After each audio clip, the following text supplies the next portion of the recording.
Hey there, pre-AP. Let's talk about some viruses. We already talked about the kind of levels of life and levels of organization. Now we're going to talk about specific things within those levels. So one of the first things is going to be viruses.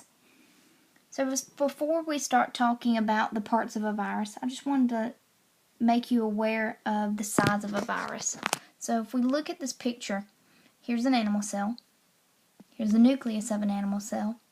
Here's a bacterium, and then way up here, this itty bitty fella is a virus. This is actually a bacteriophage, a virus that can infect and grow inside bacteria and reproduce. So viruses are very specific on what they want to live inside and infect, and that one just happens to like bacteria. Some only like plants. Some only like animals, specific animals. Like viruses that infect cats most likely are not going to infect dogs or humans. But just to let you know, hey, viruses are super small. That's why they're able to kind of sneak in and infect other living things. Alright, so let's make sure that you have a highlighter and something to write with so that you won't miss the good stuff that you need to remember. So let's highlight Wendell Stanley. He was the first person to isolate a virus. Let's highlight that. The virus that he was able to isolate was the tobacco mosaic virus. And most of the time, viruses are named for the things that they will infect, or maybe a symptom they cause, or the person who discovered it, just like other things. So the reason why Wendell Stanley was looking at tobacco was a very profitable crop. And they noticed that the leaves of the tobacco plant were turning yellow and then the plant would die. Well, if you're a farmer and that's your living, you have to, start looking and saying, hey, somebody needs to find out why my profitable crop is not living anymore. The leaves are turning yellow, the plants are dying, and I'm losing money and I need to feed my family. So he figured out, hey, it's not a mold or a fungus or some type of parasite or a worm or any kind of bug eating this tobacco plant. It's actually a virus, something that, we couldn't even see until we got an electron microscope. That's how small they are. It's not like a bacterium where we can look under a compound light microscope and be able to see the shape. He just knew, hey, there was something causing the tobacco plant's leaves to turn yellow and then die. And then he found out, whoa, there's this something called a virus. Alright, so virus structure, the parts of a virus. Let's highlight. Well, first, any type of virus has a genome, and we need to highlight that they either possess a double or single strand of DNA or RNA. This is how we classify a virus. So if we look at some of these, the tobacco mosaic virus, it looked like this. It had just RNA in it. But then let's come over here to the flu. And it has a different shape. That tells us, hey, it has a different genome. As well as, if we look at this bacteriophage, kind of looks like an alien. It has, instead of RNA, it has DNA inside of it. So, different viral genome, different classification, different virus. Let's also highlight that they also have a protein coat. Sometimes you'll hear this referred as a capsid. And we need to highlight that capsids serve two purposes. If you're a virus, you need protection. So you want to protect that DNA and RNA, depending on what you have. And then attachment. You want some type of outside to allow you to stick to the host that you would like to infect. We also need to highlight what those capsids are made of. They're made of a protein called capsomeres. So just know, hey, that capsid, that protein coat, whoa, it's kind of in the name. It's made of protein. But then some viruses, they also have this thing called a viral envelope. So please highlight that. And what is so fascinating about this viral envelope is it serves a really interesting purpose. Let's highlight it. It says this is a cloak derived from the previous host cell's plasma membrane. So what that virus actually does is it takes a piece, if we look at this picture I have on my screen, what it does is it takes a piece of the host cell that it was previously infected and it lysed out of. It took some of it and it kind of cloaked itself in it. Kind of like a Trojan horse. It put on a disguise. That way it can go to another cell and, kind of trick the cell and saying, hey, I'm not a virus. Then it will go and infect another cell. Kind of interesting, huh? Alright, so if we get to one of the more interesting kind of alien looking things, if you think about some movies, I can't think of any specific right now, but I know there's a movie where they had this kind of alien robot looking guy, and it looks just like a bacteriophage. And you wonder, how in the world did they come up with that alien's look? Well, a lot of science fiction things come from actual, science stuff. Alright, so we need to highlight the bacteriophages, or sometimes you'll just hear people call a phage. I'll do that from time to time. We need to highlight that these are viruses that infect or they attack bacteria. They don't attack us, plants, other animals, other living things, just bacteria. Viruses are specific. So we also need to highlight that these are some of the largest and most complex viruses. We also definitely need to put a star by the next statement. Viruses are not living things. I know your mind's just been blown. Well, Miss Minor, then how... if they're not living, why are they not living? They infect other things like bacteria do. What the doodle, Miss Minor? Why? Because they can't be killed. They can be broken apart using chemicals, though.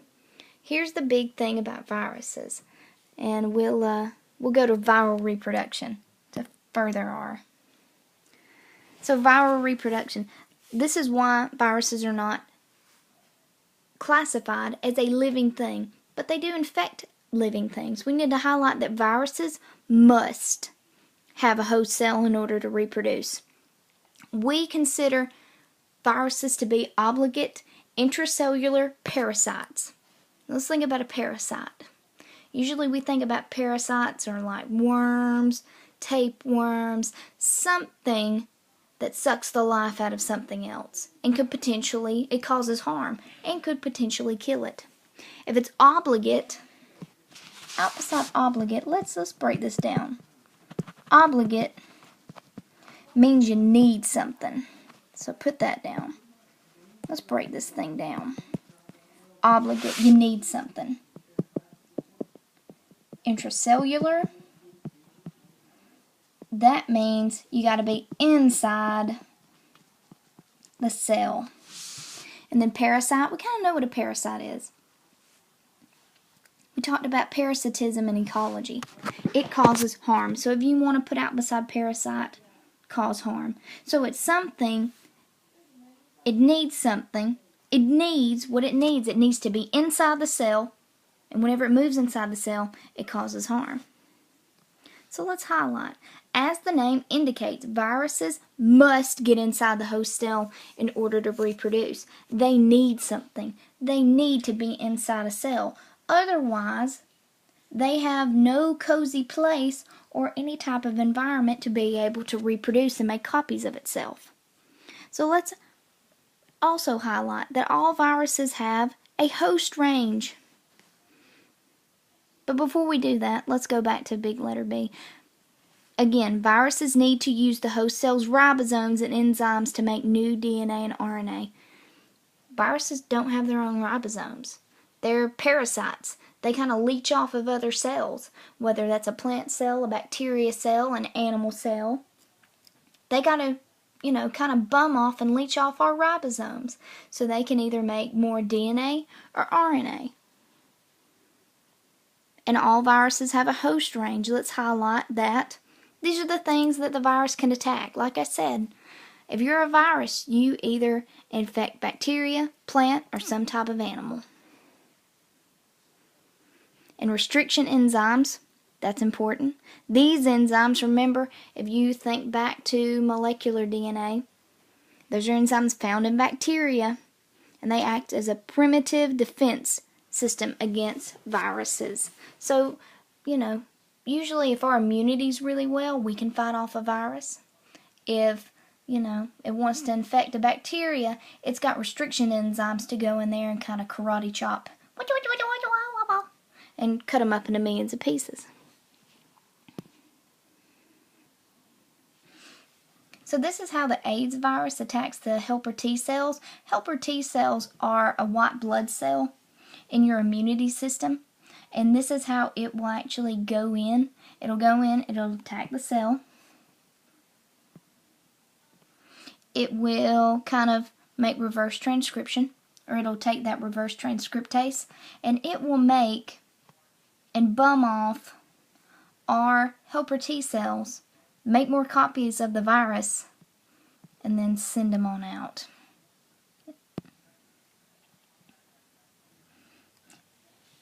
So we also have these things before we get to viroids. Let's talk about retroviruses. Retroviruses, just like AIDS is a retrovirus. They're a unique type of virus, so highlight that, please. They use this enzyme called reverse transcriptase, so highlight that. And they turn RNA into DNA.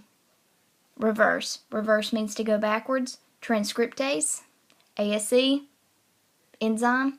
They use an enzyme to reverse transcription. So instead of, if you remember, DNA is supposed to be made into RNA. But instead, in reverse transcriptase, they take RNA and turn it into DNA. They work backwards. How creepy is that? So please highlight that this retrovirus is AIDS, which is caused by the virus HIV. This also can be found in the common cold.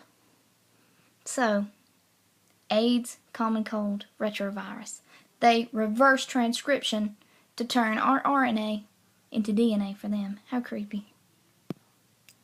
If we're moving on to major viruses, some things that you've heard of before, let's highlight. HIV, AIDS, you've heard of Ebola. Last year they had the Ebola outbreak in Africa. Influenza, the flu happens every year, and SARS. And then I always get this question, well, Miss Miner, they talked about how, they have the Zika virus now, and it's, going through South America, and they're afraid it's going to get here, and they keep talking about epidemics and pandemics, and I don't know which one it is. So let's highlight that, please. Epidemics are big outbreaks in one area, in one country, in one region of the world. If something turns into a pandemic, that means that it is a global outbreak. Like the flu, a really bad case of the flu, like in 1918, that wiped out, thousands upon thousands of people, was a pandemic. Also highlight plant viruses. There are over 2,000 known. While we talk about them, well, we grow crops. We got to eat plants. People grow plants so other people can eat plants, and they get money for growing those plants and selling them. Also, there are things called viroids. Please, let's highlight that these are naked, meaning they do not have a protein coat, because viruses don't wear clothes, guys. Don't. They're infectious RNA molecules, and please highlight they only attack plants. Usually, if something has a viroid, the leaves will turn yellow, which means that the plant can't go through photosynthesis, and, that plant's probably going to die. And then to the creepiest of them all, prions. Prions are probably the weirdest thing I have ever heard of. So let's highlight what they are. They're actually infectious proteins. These are proteins gone bad. And what they do, anybody ever heard of mad cow? Mad cow disease was something that was rampant in England about a decade back, or a couple of decades back. I can't remember the specifics. And what happened is there were cattle farmers who, after they had slaughtered cattle or killed sick cattle, they would grind it up, put it in the cow feed, and the cows would eat the dead ground up cows. And then what they figured out was, the cows started going mad or crazy. They were disoriented. They couldn't walk well. They would just fall over. They would have seizures. It was crazy. And then some of that cow meat, after they had killed those cows, some of that meat actually went into processing and was sold in grocery stores. So highlight mad cow disease, or Creutzfeldt-Jacobs disease. Jacob was a young man who died from this prion that came from a mad cow. He ate it and his brain slowly started to degenerate. And what it did is it pretty much, that prion ate holes in his brain. And his brain, whenever they examined it during an autopsy, and other people that they've looked at with Creutzfeldt-Jacobs disease, their brain pretty much looks like Swiss cheese. It just has a bunch of holes in it. It's terrible. So let's highlight what it does again. The destroy of brain cells, thus driving the cow mad until it dies. This also happened to Jacob, that young man, and a few others that ate the meat from that mad cow. That prion got in their brain, and it pretty much ate holes in their brain, killed their brain cells, and then they also went mad. So, that's it for viruses and viroids and prions. I hope you enjoyed it, and I guess I'll see you tomorrow.